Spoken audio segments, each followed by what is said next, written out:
தினம் 2021-22 நிதியாண்டிற்கான திருத்த வரவு செலவு திட்டம் தமிழ்நாடு சட்டமன்ற பேரவையில் மாண்புமிகு நிதி அமைச்சரால் தாக்கல் செய்யப்பட்டது. இந்த நிதிநிலை அறிக்கையானது ஒரு கடினமான சூழ்நிலையில் தாக்கல் செய்யப்பட்ட நிதிநிலை அறிக்கை ஆகும். ஏற்கனவே நீங்கள் அனைவரும் அறிந்தவாறு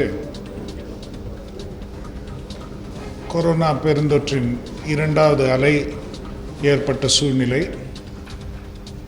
அதனால் ஏற்பட்ட வருவாய் இழப்பு, அதே நேரத்தில் கூடுதல் செலவினங்கள் ஏற்பட்ட சூழ்நிலை, அதற்கும் மேலாக புதிதாக தேர்ந்தெடுக்கப்பட்ட அரசு என்கிற முறையில் தேர்தல் வாக்குறுதிகளை பூர்த்தி செய்வதற்காக எடுக்கப்பட வேண்டிய சில திட்டங்கள், முடிவுகள், இது போன்ற ஒரு சூழ்நிலையில் இந்த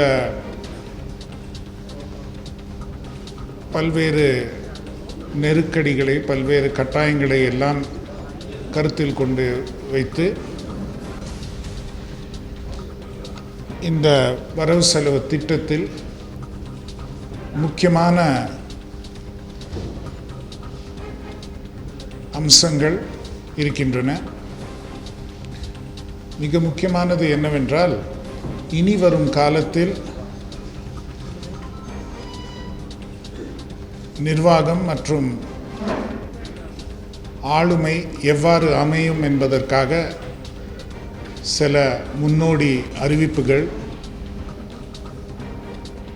ஒரு data paste, data centric governance என்கிற முறையில் தகவல்களை சேகரித்து அதன் அடிப்படையில் முடிவுகள் எடுக்க வேண்டும். அரசுக்கு ஏற்பட்டுள்ள இழப்புகள், ஏற்படக்கூடிய இழப்புகளை எவ்வாறு தவிர்ப்பது என்பதை பற்றி ஒரு முக்கியத்துவம், அதே நேரத்தில் அரசினுடைய சொத்துக்களை சரியான முறையில் எவ்வாறு நிர்வகிப்பது என்பதற்கான ஒரு முக்கியத்துவம், இது போன்ற பல்வேறு அம்சங்களை கொண்டுள்ள ஒரு வரவு செலவு திட்டமாக இன்றைய நிதிநிலை அறிக்கை மாண்புமிகு நிதி அமைச்சரால் சட்டமன்ற பேரவையில் அளிக்கப்பட்டுள்ளது. மக்களின் எதிர்பார்ப்புகளின் அடிப்படையிலும் கூட ஒரு சில முக்கியமான அறிவிப்புகள் செய்யப்பட்டுள்ளது. முக்கியமான திட்டங்களுக்கு கூடுதல் ஒதுக்கீடும் செய்யப்பட்டுள்ளது. குறிப்பாக எடுத்துக்கொண்டால், நகராட்சி பகுதிகளில் 15வது நிதிக்குழு அளித்த அறிக்கையில் தமிழ்நாட்டிற்கான நகராட்சிகளுக்கும் தமிழ்நாட்டில் உள்ள நகரப்பகுதிகளுக்கும் அளிக்கப்பட்ட ஒதுக்கீடு மிகவும் குறைந்த ஒரு சூழ்நிலையில் அதை எவ்வாறு சரி செய்வது என்பதற்காக கிட்டத்தட்ட 1500 கோடி ரூபாய் கூடுதலாக ஒதுக்கீடு செய்யப்பட்டுள்ளது. அதாவது 1000 கோடி மற்ற நகராட்சிகளுக்கும் சென்னை மாநகரத்திற்கு சிங்கார சென்னை என்கிற திட்டத்தின் கீழ் ஒரு 500 கோடியும் வழங்கப்பட்டுள்ளது. 1000 கோடி புதிதாக அறிவிக்கப்பட்டுள்ள கலைஞர் நகர்ப்புற மேம்பாட்டு திட்டம் என்கிற திட்டத்திற்காக அளிக்கப்பட்டுள்ளது. இதுபோன்று பல்வேறு துறைகளில் எங்கு தேவை இருக்கிறதோ, எங்கு ஒரு முக்கியத்துவம் அளிக்க வேண்டும் என்று அரசு எண்ணியுள்ளதோ அங்கு கூடுதல் நிதி ஆதாரங்கள் அளிக்கப்பட்டுள்ளன. குறிப்பாக சொல்லப்போனால், மாற்றுத்திறனாளிகள் நலன்துறைக்கும் கூடுதலாக நிதி அளிக்கப்பட்டுள்ளது. அங்கு மாற்றுத்திறனாளிகள் யார் யாரெல்லாம் காத்திருப்போர் பட்டியலில் இருக்கிறார்களோ அவர்களுக்கெல்லாம் மாதாந்திர உதவித்தொகை வழங்கும் முறையில் கூடுதல் நிதி ஒதுக்கப்பட்டுள்ளது. அதேபோல் யாரெல்லாம் பல்வேறு கருவிகள் பெறுவதற்காக காத்திருக்கிறார்களோ அவர்களுக்காகவும் கூடுதலான நிதி அளிக்கப்பட்டுள்ளது. அதேபோல் ஓய்வூதியம் பெறுபவர்கள், அதாவது அரசு ஓய்வூதியம் இல்லை, சமூக ஓய்வூதியங்கள், ஓல்டேஜ் பென்ஷன், ஓஏபி பெறுபவர்களுக்கான அந்த திட்டத்தையும் கொஞ்சம் விரிவுபடுத்துவதற்காக கூடுதல் நிதி ஒதுக்கப்பட்டுள்ளது. இது போன்ற பல்வேறு எங்கே தேவைகளோ அங்கு நிதி அளிக்கப்பட்டுள்ளது. சில வருவாய் இழப்புகள் இயற்கையாக ஏற்பட்டுள்ளன. ஆனால் அதே நேரத்தில் வருவாய் நிர்வாகத்தை எவ்வாறு செம்மைப்படுத்தி கூடுதல் வருவாய் ஈற்றுவதற்கு வரி விதிப்பில் எங்கெங்கெல்லாம் பிரச்சனைகள் இருக்கிறதோ அந்த பிரச்சனைகளை களைந்து சீரான முறையில் வருவாயை கூட்டுவதற்கான ஒரு சில முயற்சிகளும் இந்த வரவு செலவு திட்டத்தில் காண முடியும். ஒட்டுமொத்த நிதி மேலாண்மையை பொறுத்த அளவில் 15வது நிதிக்குழு அளித்துள்ள பரிந்துரைகளின் அடிப்படையில்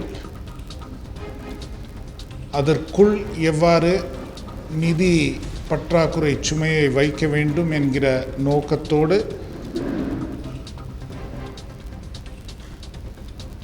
நிதி ஒதுக்கீடுகளும் சரி, எந்த அளவிற்கு கடன் அரசு பெறும் என்கிறதையும் அந்த அளவிற்குள் வைக்கப்பட்டுள்ளது. ஆனாலும் மாண்புமிகு நிதியமைச்சர் அவர்கள் அந்த நிதிநிலை அறிக்கையிலேயே கூறினவாறு இது ஒரு தற்காலிக ஒரு நிலை, மேற்கொண்டு கடன் பளுவை குறைப்பதற்கும் கடன் பெறும் நிலையை மாற்றி அமைப்பதற்கும் பல்வேறு நடவடிக்கைகள் எடுக்கப்படும் என்று தெரிவிக்கப்பட்டுள்ளது நிதிநிலை அறிக்கையில். முக்கியமாக பெறப்படும் கடன்கள் அனைத்தும் மூலதன செலவுகளுக்காக தான் செலவிட வேண்டும் என்கிற ஒரு கருத்து வெளியாகிறது.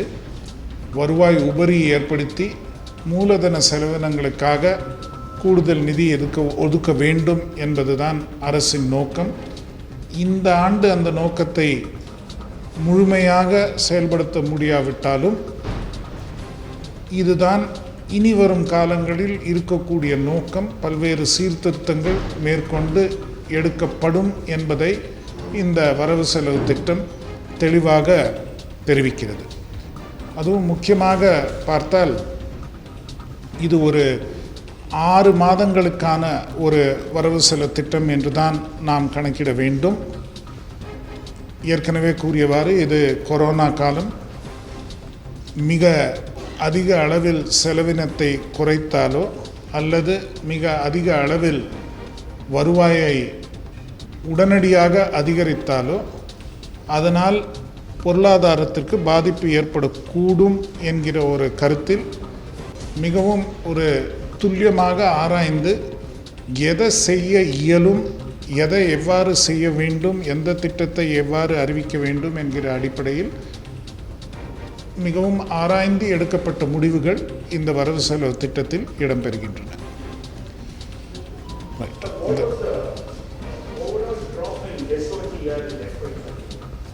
Overall drop in SOTR in FY in the last fiscal, if you look at it, in 1920 SOTR was 1,07,462 crore. We expected that in RE we will get about 1,09,968. We will most probably, we have fallen short of that. It is about 1,06,152 as per the preliminary accounts. So it is a drop over accounts of 1920 in terms of SOTR.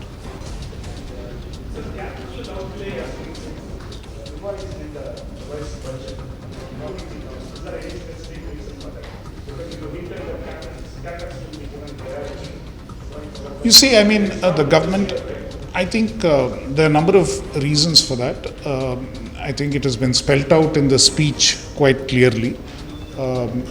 The Honorable Finance Minister has indicated that there were heads where there was a perception that very high provisions had been made in a hurried manner, and schemes may not be effectively implemented.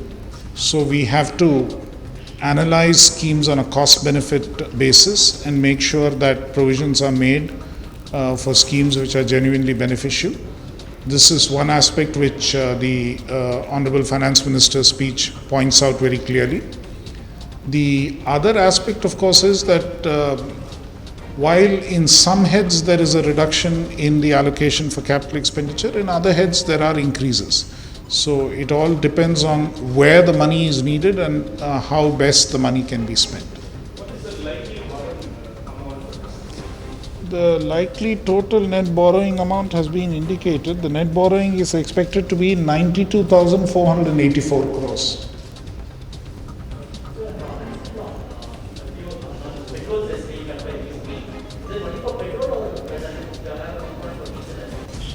I think the speech clearly says petrol. It says petrol, yes. It doesn't, I didn't read anything which said diesel.